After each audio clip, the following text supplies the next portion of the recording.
प्यारे दर्शकों, कुत्ते ने बताई स्त्रियों की 4 गंदी आदतें कड़वी हैं, पर सच है आज का प्रसंग बहुत ही सुंदर है।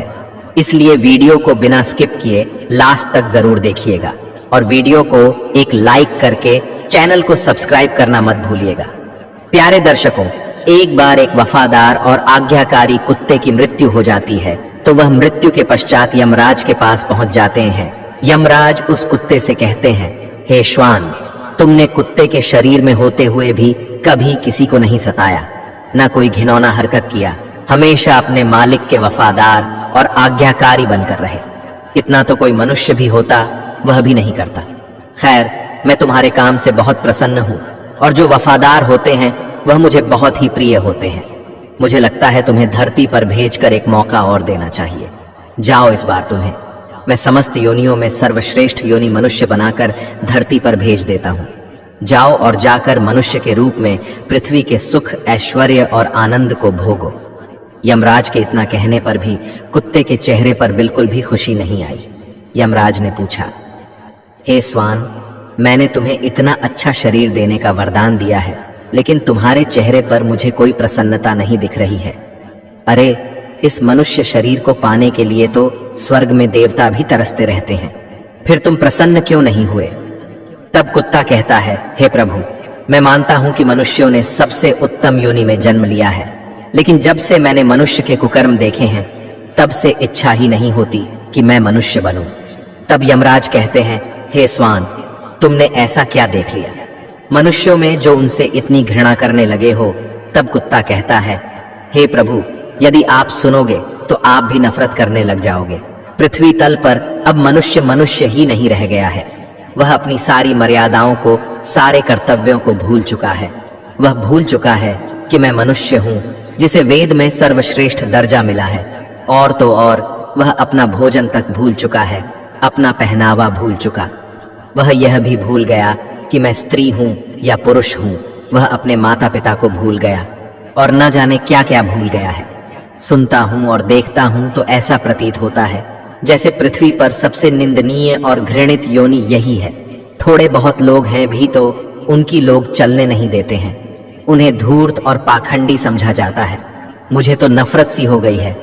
हे प्रभु, आप मुझे कुछ भी करके, आप मुझे कुछ भी बनाकर धरती पर भेज दो। भले ही मुझे फिर से कुत्ता ही बना दो, लेकिन मनुष्य मत बनाना, क्योंकि मैंने मनुष्य को कुछ ऐसे घिनौने काम करते हुए देखा है जिन्हें देखकर मुझे लज्जा आती है और घृणा से मेरा सर फटा जाता है। तब यमराज पूछते हैं, यदि यह सच बात है तो हम भी यह जानना चाहते हैं कि तुमने मनुष्य को ऐसे कौन से काम करते देख लिया है जो बहुत ही गंदे हैं, जिसकी वजह से तुम्हें मनुष्य योनि से इतनी नफरत है। तब कुत्ता कहता है, हे प्रभु, यदि आप जानना चाहते हैं तो सुनिए। मैं अपनी आंखों देखी घटनाएं आपको बताता हूँ। पहली घटना यह है कि मनुष्य की नीयत खराब बहुत जल्दी हो जाती है। वह कभी अपने धर्म पर स्थिर नहीं रह पाता। कभी कोई अच्छी वस्तु अगर दिखाई दी या कभी कोई सुंदर स्त्री दिख गई, कभी कहीं कुछ धन या पैसा दिख गई तो फौरन उसकी नीयत खराब हो जाती है। इस संबंध में मैं आपको एक एक कहानी सुनाता हूँ। एक नगर में एक राजा के घर एक बहुत ही सुंदर कन्या पैदा हुई। कन्या बड़ी ही रूपवती थी। धीरे धीरे जब वह बड़ी होने लगी तो उसका रूप और यौवन में और भी निखार आने लगा। धीरे धीरे कन्या युवा अवस्था में पहुंच गई। तब एक दिन राजा के मन में ख्याल आता है कि मैं अपनी बेटी का विवाह कर दूं और विवाह किसी बड़े राजा महाराजा से करना चाहिए। प्रिय दर्शकों, ऐसा विचार करके राजा उस नगर से बाहर एक महात्मा रहते थे।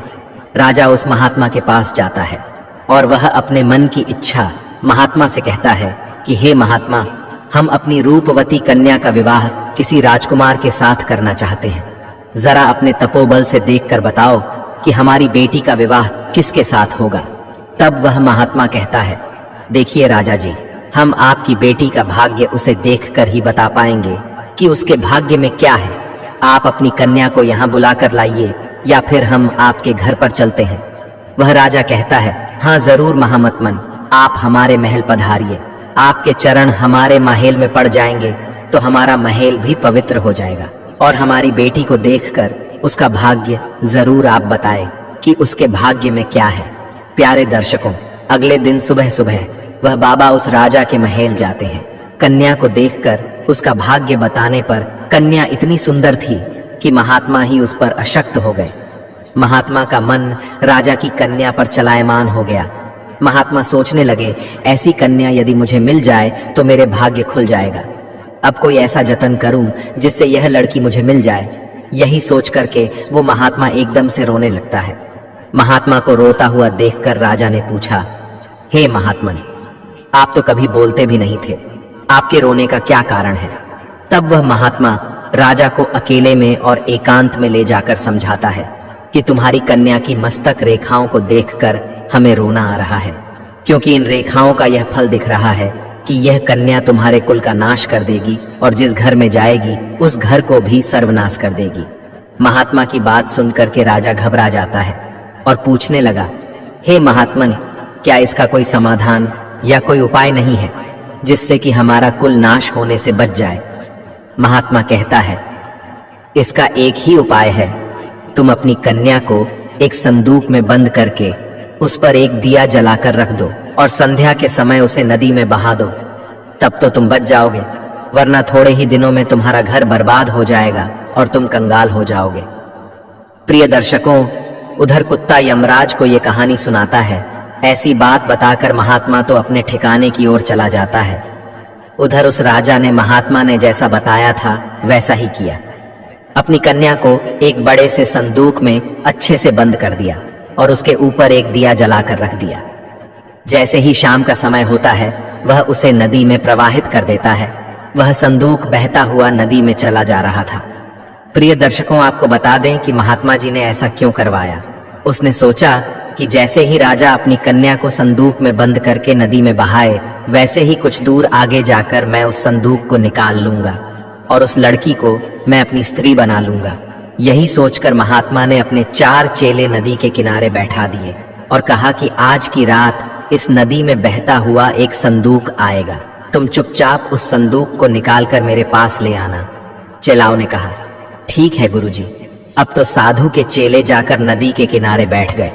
उधर क्या होता है, वह संदूक जैसे ही नदी में छोड़ा जाता है, कुछ दूर आगे तक पहुंच जाता है। कुछ दूर आगे नदी के किनारे एक राजा का राजकुमार खड़ा था। राजकुमार शिकार खेलने आया था।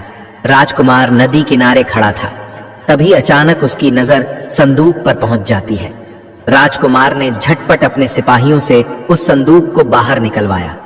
राजकुमार ने संदूक खोलकर देखा तो उसमें एक बहुत सुंदर अप्सरा सी राजकुमारी बैठी थी। राजकुमार उसे देखते ही उस पर मोहित हो गया। राजकुमार ने उसे अपनी पत्नी बना लिया और उस संदूक में जंगली सूअर पकड़कर बंद कर दिया और उसके ऊपर दीपक जलाकर रख दिया। फिर उस संदूक को फिर से नदी में प्रवाहित कर दिया। संदूक बहता हुआ आगे के लिए चला गया। अब आगे तो महात्मा जी के चेले नदी किनारे घात लगाए बैठे ही थे कि जैसे ही संदूक आएगा हम निकाल लेंगे। उन्होंने झटपट संदूक निकाला और अपने गुरु के पास ले आए। गुरु को पता ही था कि संदूक में सेठ की सुंदर कन्या बंद है, इसलिए उसने संदूक को कमरे के अंदर रखवा दिया और चेलाओं से कहकर बाहर से कुंडी लगवा दी और कहा, सुनो, इस कमरे से चाहे कितना ही शोर आए, चाहे मैं दरवाजा खोलने के लिए कहूं, चाहे कोई और, लेकिन तुम बाहर से कुंडी मत खोलना। चेलाओं ने कहा, जो आज्ञा गुरुदेव। प्रिय दर्शकों, इस प्रकार वह महात्मा संदूक के साथ कमरे में बंद हो जाता है और जैसे ही उसने संदूक खोलकर राजा की कन्या को देखना चाहा तो उस संदूक से एक खूंखार जंगली सूअर निकलता है और उसको अपनी सूंड से मारना शुरू करता है। तब महात्मा जी बहुत चिल्ला के बोलता है कि दरवाजा खोल दो, मगर किसी भी चेले ने दरवाजा नहीं खोला। आखिरकार सूअर ने महात्मा को मार कर ही छोड़ा। जब शोरगुल बिल्कुल शांत हो गया तो चेलाओं ने दरवाजा खोलकर देखा तो अंदर गुरु मृत अवस्था में पड़े थे और कमरे के अंदर से सूअर निकलकर भाग गया। उनका पूरा शरीर लहूलुहान था। महात्मा को अपने कुकर्म की सजा मिल चुकी थी। उस राजा ने कितना भरोसा करके उस महात्मा से पूछा था, लेकिन उसने राजा के साथ कितना बुरा किया। प्रिय दर्शकों, कुत्ता कहता है यमराज से, इसीलिए मेरी इच्छाएं मानव शरीर में जाने की बिल्कुल नहीं है। यमराज कहते हैं, हे स्वान, वास्तव में यह तुम्हारी कहानी बिल्कुल सच थी। किसी पर भी भरोसा नहीं किया जा सकता है। पता नहीं कब किसकी नीयत खराब हो जाएगी। इसीलिए तो कहते हैं कि मनुष्य को छोड़कर बाकी समस्त प्राणी प्राकृतिक नियमों का पालन कर रहे हैं। केवल मनुष्य ही बदलता जा रहा है और इतना बदल गया है कि बदलते बदलते मनुष्य से पशु बन गया है। कोई किसी पर विश्वास करने के लायक ही नहीं रहा है। आज का जमाना यह आ गया है कि किसी विश्वासी का भी विश्वास नहीं किया जा सकता है। कुत्ता यमराज से कहता है, हे प्रभु, अब मैं आपको दूसरी घटना सुनाता हूं, ध्यान देकर सुने। एक बार एक पंडित जी काशी में विद्या अध्ययन करने के लिए गए थे। उन्होंने 12 वर्ष तक शिक्षा अध्ययन की। जब उन्होंने सब कुछ पढ़ लिया तो पढ़ने के बाद वे वापस अपने घर लौट आए और अपने पिताजी से कहा, पिताजी, मैं सब कुछ पढ़कर आ गया हूं, अब मुझे सब कुछ याद है। आप मुझसे कोई सा भी प्रश्न पूछ सकते हो, मैं उसका भली भांत ठीक ठीक उत्तर दे दूंगा।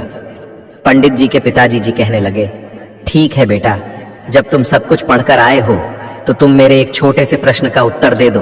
पंडित जी कहने लगे, ठीक है पिताजी, पूछिए।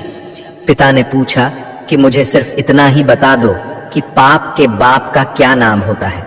फिर पंडित जी सोचने लगे कि पाप के बाप का क्या नाम है, यह तो मैंने कभी पढ़ा ही नहीं है। जो किताबें मैंने पढ़ी उसमें यह विषय तो था ही नहीं। फिर तो पंडित जी रात भर किताबें पलटते रहे, परंतु पाप के बाप का नाम नहीं मिला। पंडित जी के पिताजी कहने लगे, जब तुम्हें पाप के बाप का नाम नहीं मालूम है तो तुमने क्या खाक पढ़ाई की है? अभी तक तुम्हें पाप के बाप का ही नाम नहीं पता है। अपने पिता की बात को सुनकर पंडित जी कहने लगे, पिताजी, आप चिंता मत करो, आखिर मैं एक ब्राह्मण का बेटा हूं। मैं पाप के बाप का नाम ढूंढकर ही वापस लौटूंगा, चाहे 12 वर्ष मुझे फिर से क्यों ना बीत जाए। प्रिय दर्शकों, पिताजी से इतना कहकर पंडित जी पुनः काशी के लिए रवाना हो जाते हैं। फिर कुत्ता यमराज कहता है, हे प्रभु, जब पंडित जी घर से काशी के लिए चल दिए तो रास्ते में उन्हें बहुत तेज प्यास लगती है। उसी समय में उन्हें एक घर दिखाई देता है तो पंडित जी उस घर पर जाते हैं और वहां जाकर कहते हैं, मुझे बहुत जोर की प्यास लगी है, अगर घर के अंदर कोई हो तो मुझे पानी पिला दो। तभी घर के अंदर से एक स्त्री निकलती है और पंडित जी को पानी पिलाती है। पंडित जी पानी पीते हैं और पानी पीने के बाद पंडित जी उस स्त्री से पूछते हैं, यह किसका घर है? वह स्त्री कहती है, पंडित जी, आपको यह बात पानी पीने से पहले ही पूछनी थी कि यह किसका घर है। अब आपने पानी तो पी लिया, अब आप पूछ रहे हैं यह किसका घर है, तो सुन लो, यह घर एक वैश्या का है, मैं एक वैश्या हूँ। एक पंडित जी ने जैसे ही वैश्या का नाम सुना तो उन्होंने एकदम से अपने कान पकड़ लिए और कहने लगे, राम राम, यह क्या हो गया? मुझसे तो भारी अपराध हो गया, मैंने एक वेश्या के घर का पानी पी लिया। पंडित जी मन ही मन सोचते हैं, पाप का बाप तो मिला नहीं, एक पाप और हो गया। तभी वह वैश्या कहती है, पंडित जी, आप आगे कहां जा रहे हो? पंडित जी ने वैश्या को सारी बात बताई और कहा कि मैं पाप के बाप का नाम ढूंढने जा रहा हूं, मुझे काशी में मिलेगा, इसलिए मैं दोबारा काशी में पढ़ने जा रहा हूं। पंडित जी की बात को सुनकर वैश्या ने सोचा कि 12 वर्ष काशी में पढ़कर आए हैं तो भी नहीं मालूम कि पाप के बाप का नाम क्या है और अब फिर से काशी पढ़ने जा रही है। मगर यह जरूरी भी नहीं कि पंडित जी जब काशी में पहुंच जाए तो उन्हें पाप के बाप का नाम वहां मालूम पड़ जाए। जब ये मेरे पास आए हैं तो क्यों ना मैं ही इन्हें बता दूं कि पाप के बाप का नाम क्या होता है। ऐसा सोचकर वह वैश्या पंडित जी से कहती है, पंडित जी, आपको पाप के बाप का नाम मालूम करना है तो काशी जाने की जरूरत नहीं है, पाप के बाप का नाम तो मैं ही आपको बता सकती हूँ। तब पंडित जी कहने लगे, यदि तुम मुझे यह नाम बता दो तो फिर मुझे इतनी दूर क्यों जाना पड़ेगा? वैश्या कहती है, ठीक है पंडित जी, मैं आपको पाप के बाप का नाम बताऊंगी। वैश्या पंडित जी से कहती हैं, आप बहुत थक चुके हैं, आपका काफी दूर से चलकर आए हैं, इसलिए आप थोड़ी देर आराम कर लो, तब तक मैं आपके लिए भोजन बना देती हूँ। फिर भोजन करने के बाद मैं आपको बताऊंगी पाप के बाप का क्या नाम है। उधर कुत्ता यमराज से कहता है, हे प्रभु, जब वैश्या ने कहा, पंडित जी आप भोजन कर लें, उसके बाद मैं आपको पाप के बाप का नाम बताऊंगी, तो पंडित जी कहने लगे कि मैं तेरे घर पर भोजन कैसे कर सकता हूँ, तू एक दूषित स्त्री है, मैं तेरे यहाँ भोजन कदापि नहीं करूंगा, पानी पी लिया, उसका भी प्रायश्चित कर रहा हूँ। पंडित जी की बात को सुनकर वैश्या कहने लगी, कोई बात नहीं पंडित जी, मैं आपको दाल, आटा, घी, शक्कर सब दे देती हूँ, आप स्वयं बनाकर भोजन कर लो। पंडित जी कहने लगे, तू तो एक वैश्या है, मुझे तेरे घर का तो सीधा भी नहीं लेना चाहिए। पंडित जी की बात सुनकर वैश्या कहने लगी, पंडित जी, अगर आप मेरे हाथों से सीधा ले लेंगे तो मैं आपको 5 सोने की मोहरें भी दे दूंगी। साथ में मोहरों का नाम सुनकर पंडित जी सोचने लगे कि पाप के बाप का नाम तो पता नहीं कहाँ मिलेगा, यह मोहरें भी हाथ से चली जाएगी। यदि यह मुझे सीधा देती है तो कोई बात नहीं, यहाँ पर मुझे कौन देख रहा है, मैं इससे सीधा ले रहा हूँ और वैसे भी अपने हाथों से भोजन बनाऊंगा और फिर खा लूंगा। प्रिय दर्शकों, आगे कुत्ता कहता है, हे प्रभु, पंडित जी को इतनी देर से तो आटा लेने में तकलीफ हो रही थी, मगर 5 सोने की मोहरों के लोभ में आकर पंडित जी की सारी परेशानी खत्म हो गई और उन्होंने वैश्या के हाथ से वह सीधा ले ही लिया। वहीं पंडित जी दाल, आटा, घी, शक्कर लेने के बाद अपने हाथों से भोजन बनाने लगे। फिर कुत्ता कहता है, हे प्रभु, जिस समय पंडित जी भोजन बना रहे थे तो वैश्या फिर से आती है और पंडित जी से कहती हैं, पंडित जी, आपने मेरे घर का पानी भी पिया है, मेरे हाथों से आटा भी लिया है, तो क्या अब मैं आपके लिए क्या भोजन बना सकती हूँ? पंडित जी कहने लगे, अरे ओ वैश्या, ज्यादा मत बोल तू, मैंने तेरे घर का सीधा सामान ले लिया, यही बहुत है। तू एक वैश्या है, तेरे हाथ का बना भोजन मैं कदापि नहीं कर सकता हूँ। फिर वैश्या कहने लगी, पंडित जी, आप फिक्र मत करो, यदि आप मेरे हाथ का भोजन खा लोगे तो मैं आपको उसके बदले में 5 सोने की मोहरें और भी दे दूंगी। पंडित जी सोचने लगे, यदि मुझे खाना खाने के बदले में 5 सोने की मोहरें और मिल जाएगी तो मेरे पास 10 सोने की मोहरें हो जाएंगे। पंडित जी कहने लगे, कोई बात नहीं है, मैं खाना खा लेता हूँ, यहाँ पर मुझे कौन देखने वाला है। फिर पंडित जी वैश्या से कहते हैं, मैं तुम्हारे हाथ का खाना खा लेता हूँ, लेकिन तुम स्नान करने के बाद ही भोजन बनाना। तो वैश्या कहने लगी, ठीक है पंडित जी, मैं स्नान करने के बाद ही भोजन बनाऊंगी। 5 सोने की मोहरें देने के बाद वैश्या ने पंडित जी के लिए भोजन बनाया और पंडित जी ने कहा, अब बस तुम चली जाओ, मैं अपने आप भोजन कर लूंगा। तभी वैश्या कहने लगी, पंडित जी, मैंने आपके लिए भोजन बनाया है, तो आप सिर्फ 5 निवाले मेरे हाथ से खा भी लेंगे तो क्या हो जाएगा। अब तो पंडित जी कहते हैं, हे दूषित स्त्री, अंगुली पकड़ के अब तू हाथ पकड़ना चाहती है, मैं तेरे हाथों से कभी भोजन नहीं कर सकता हूँ, तू एक वैश्या है। तभी वैश्या कहने लगी, पंडित जी, यदि आप 5 निवाले मेरे हाथों से खा लेंगे तो मैं आपको 5 सोने की मोहर और दे दूंगी। पंडित जी सोचने लगे, अगर यह मुझे 5 सोने की मोहरें और दे देगी तो फिर मेरे पास 15 सोने की मोहरें हो जाएंगी। फिर पंडित जी वैश्या से कहने लगे, ठीक है, यदि तुम अपने हाथों से मुझे भोजन कराना चाहती ही हो तो अपने हाथों से मुझे भोजन खिला सकती हो। पंडित जी की बात सुनकर वैश्या ने पंडित जी को भोजन की थाली परोसी। सामने पंडित जी बैठ गए, इधर दूसरी तरफ वैश्या बैठ गई, बीच में भोजन की थाली है। वैश्या ने निवाला लिया और अपने हाथ से पंडित जी के मुंह की ओर बढ़ाया। पंडित जी ने भी वैश्या के हाथ से निवाला लेने के लिए अपना मुंह खोल दिया।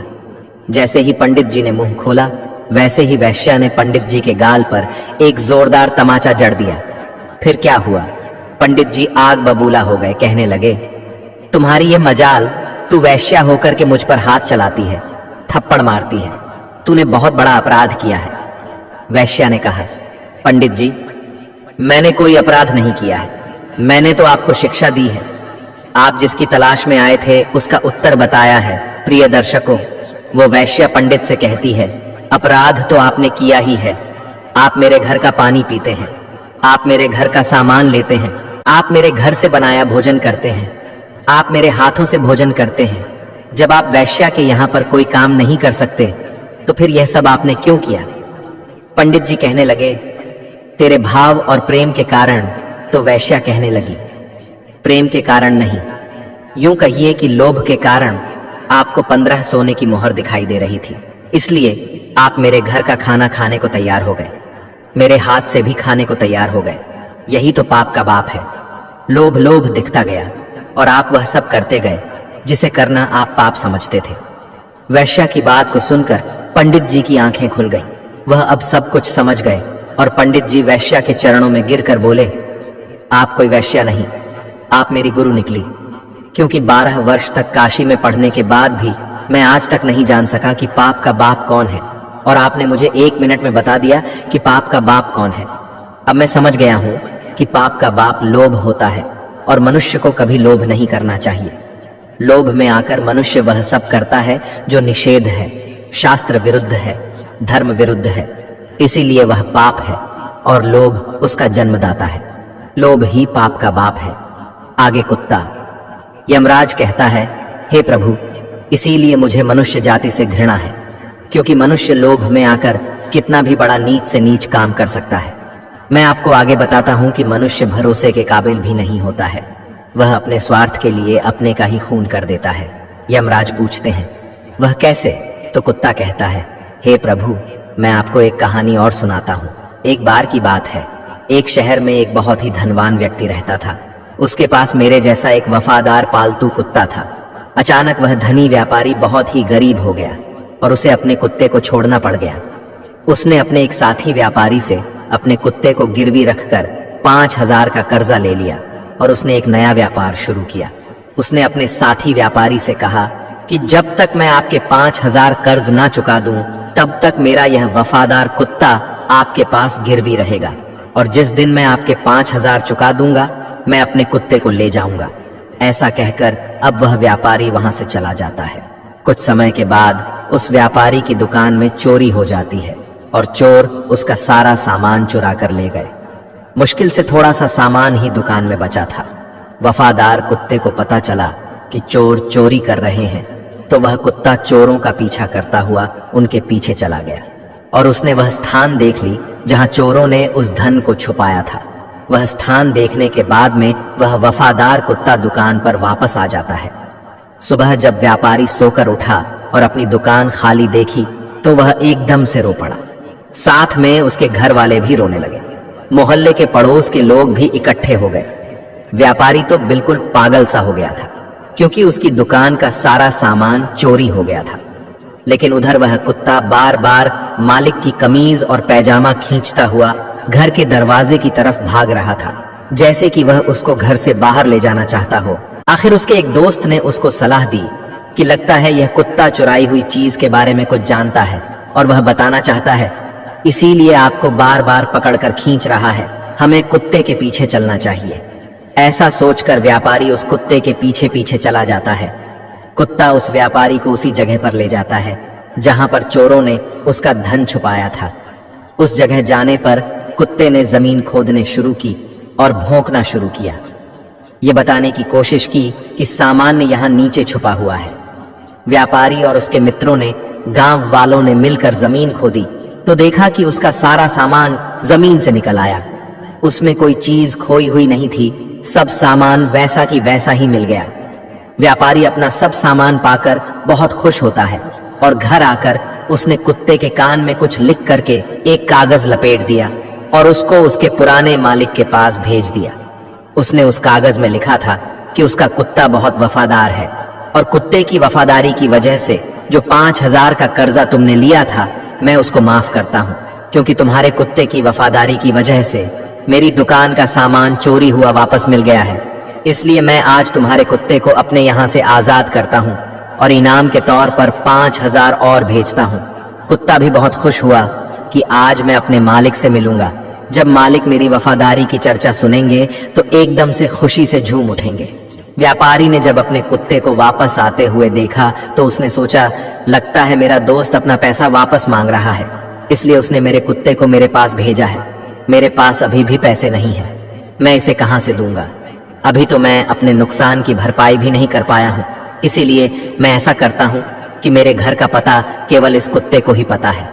यदि मैं इस कुत्ते को ही मार दूंगा तो फिर व्यापारी मेरे घर तक कभी नहीं पहुंच पाएगा। ऐसा सोचकर वह व्यापारी ने वफादार कुत्ते की तरफ तलवार लेकर दौड़ता है और कुत्ते के सिर को काट देता है। वह कुत्ता वहीं मर जाता है। कुत्ते के मर जाने के बाद कुत्ते के दाएं कान से एक कागज नीचे गिरता है। उस कागज को पढ़कर उस व्यापारी को बहुत दुख होता है। कुत्ता यमराज से कहता है, हे प्रभु, इसीलिए मनुष्य जाति से घृणा करता हूं मैं। मनुष्य अपने स्वार्थ के लिए कितना नीचे गिर जाता है, अपने हित वश अपने वफादार को भी मतलब के लिए मार देता है। कुत्ता फिर आगे कहता है, हे प्रभु, मैंने जो भी घटनाएं देखी हैं, मैंने उनको संक्षेप में आपको बताया है कि मनुष्य कितना विश्वासघाती, कितना लालची होता है, कितना स्वार्थी होता है, कितना चरित्रहीन होता है, जो अपनी स्त्री के होते हुए भी पराई स्त्री के चक्कर में फंसा रहता है, अतिथि का अनादर करने वाला होता है, स्त्रियों का अपमान करने वाला होता है, निर्दोष को दोष लगाने वाला होता है। अतः मैं कह सकता हूं कि मनुष्य वह सारे नीच काम करता है जो नरक का द्वार खोलते हैं। तब यमराज कहते हैं, हे स्वान, तुम ठीक कहते हो, पर सभी मनुष्य एक जैसे नहीं होते हैं। कुछ अच्छे हैं तो कुछ बुरे भी लोग होते हैं। मैं अब तुम्हें एक छोटी सी कहानी सुनाता हूं कि इस संसार में अच्छे भी लोग होते हैं। तब यमराज कुत्ते को एक कहानी सुनाते हैं कि एक बार एक बहुत ही बलवान और उदार राजकुमार हुआ करता था, जो अपना बहुत सा सोना अपने राज्य के गरीबों को दान करता था। वह राजकुमार सुबह जल्दी उठकर अपने महल के बाहर खड़े गरीबों को सोना बांटता था, ताकि वे खाना और कपड़ा खरीद सके। एक रात एक भिखारी राजकुमार के महल के पास आया और दीवार से चिपक कर छुप कर बैठ गया। उस भिखारी ने सोचा कि वह पूरी रात महल के दरवाजे के पास रहेगा और फिर सुबह राजकुमार से सोना पाने के लिए लाइन में लग जाएगा, क्योंकि भिखारी ने सोचा अगर वह सबसे पहले लाइन में आगे लगेगा तो राजकुमार उसे सबसे ज्यादा सोना देंगे, फिर उसकी गरीबी मिट जाएगी। लेकिन जब राजकुमार के महल के बाहर एक चौकीदार ने उस भिखारी को रात में महल के दरवाजे के पास छुपा देखा, तो चौकीदार ने सोचा कि यह कोई चोर है जो राजकुमार के महल में रात को चोरी करने आया है। और ऐसा सोचकर उस चौकीदार ने उस भिखारी को पकड़ लिया और उसे महल के नीचे कैद खाने में बंद कर दिया। अगला दिन होता है। पिछली रात का किस्सा सुनकर उस राजकुमार ने जाकर कारागार में उस बंद भिखारी से बात की। राजकुमार ने उस अंधेरे कारागार में प्रवेश किया और फिर उन्होंने उस भिखारी से पूछा, तुम मेरे महल में चोरी करने क्यों आए थे, जबकि तुम्हें अपने आप को भोजन और कपड़े दिलवाने के लिए सिर्फ मुझसे सोना मांगना था? क्या तुम्हें यह पता नहीं कि मैं तुम्हें यह सब खुशी से दान कर देता? राजकुमार की बात को सुनकर वह भिखारी कहता है, मैं कोई चोर नहीं हूं, मैं सिर्फ एक भिखारी हूं जो बुरे समय से गुजर रहा हूं और मुझे मदद की जरूरत है। मैं एक जमाने में अच्छा व्यापारी था जो बहुत दान पुण्य करता था, लेकिन फिर अकाल पड़ गया। चोरों ने मेरे मवेशियों को चुरा लिया। महाराज, मैं आपके महल में चोरी करने नहीं आया था। मैं रात में इसलिए आया था कि किसी तरह सुबह सबसे पहले मैं लाइन में लग जाऊंगा और जब आप सोना बांटेंगे तो सबसे पहले मुझे मिल जाएगा। महाराज, मैं जो भी कह रहा हूं सच कह रहा हूं। भिखारी की बातें राजकुमार के दिल को भा गई। राजकुमार ने अपने सिपाहियों को उस भिखारी को मुक्त करने का आदेश दिया। फिर उसने उस भिखारी को 10 सोने के सिक्के दिए, जिससे वह अपनी जिंदगी अच्छे से बिता सके। भिखारी ने राजकुमार को धन्यवाद किया और अपना सोना लेकर महल से निकल गया। लेकिन अगले दिन भिखारी अपने 10 सोने के सिक्कों से संतुष्ट नहीं था और हर रात को महल के दरवाजे के पास आकर वह सुबह होने का इंतजार करता था। हर सुबह राजकुमार आता था और उसे 10 सोने के सिक्के प्रदान करता था। इस प्रकार 10 सोने के सिक्के वह कई दिनों तक प्राप्त करता रहा। आखिरकार राजकुमार ने किसान से एक दिन पूछ लिया, जब मैं तुम्हें इतना सोना दे दिया तो तुम रोजाना मेरे महल में क्यों आ जाते हो? क्योंकि मैं समझता हूं मैं तुम्हें इतना सोना दे चुका हूं कि अब तुम गरीब या भूखे नहीं हो। भिखारी कहता है, महाराज, मैं आपके जैसा बनना चाहता हूं। राजकुमार कहने लगा, यदि तुम मेरे जैसा बन जाओगे तो क्या तुम इस राज्य के गरीबों की मदद कर पाओगे? तो भिखारी ने कहा, हाँ महाराज, यदि मैं आपके जैसा बन जाऊंगा तो मैं राज्य से गरीबी और निर्धनता मिटा दूंगा। उस भिखारी की बातों से प्रभावित होकर राजकुमार ने अपना आधा राज्य उस भिखारी को दे दिया और उसे आधा धन भी दे दिया। राजकुमार ने कहा, लेकिन तुम्हें वादा करना होगा कि तुम हमेशा उन लोगों की मदद करोगे जिन्हें तुम्हारी मदद की जरूरत होगी। फिर भिखारी ने राजकुमार की बात मान ली और राजकुमार ने अपना धन, अपना आधा राज्य उसे दे दिया। यमराज कहते हैं, इस प्रकार कई साल गुजर गए और वह भिखारी बहुत धनवान बन गया। उसने राजकुमार के द्वारा प्राप्त धन से बहुत सारा धन एकत्रित कर लिया और फिर उस राजकुमार से भी ज्यादा उस राज्य के गरीबों में धन बांटने लगा। मित्रों, राजकुमार भिखारी के बारे में ऐसा सुनकर बहुत खुश होता है कि वह गरीबों की मदद करता है। उसे पता था कि दूसरों को देने में ही दुनिया का सबसे बड़ा सुख है और भिखारी ने भी यही सबक अच्छी तरह सीखा था कि वह भी अपना धन, अपनी खुशियां दूसरों के साथ बांटे। और फिर भिखारी और राजकुमार दोनों ने मिलकर अपने राज्य से पूरी तरह से गरीबी का अंत कर दिया। प्रजा सुखपूर्वक जीने लगी। यमराज बोले, हे स्वान, दुनिया में अच्छे लोग भी रहते हैं, सब एक जैसे नहीं होते हैं। तुमने बुरे लोगों को देखकर अच्छे लोगों को उन्हीं में क्यों शामिल कर दिया? जो जैसा कर्म करता है उसे वैसा फल भी मिलता है। दोस्तों, आपको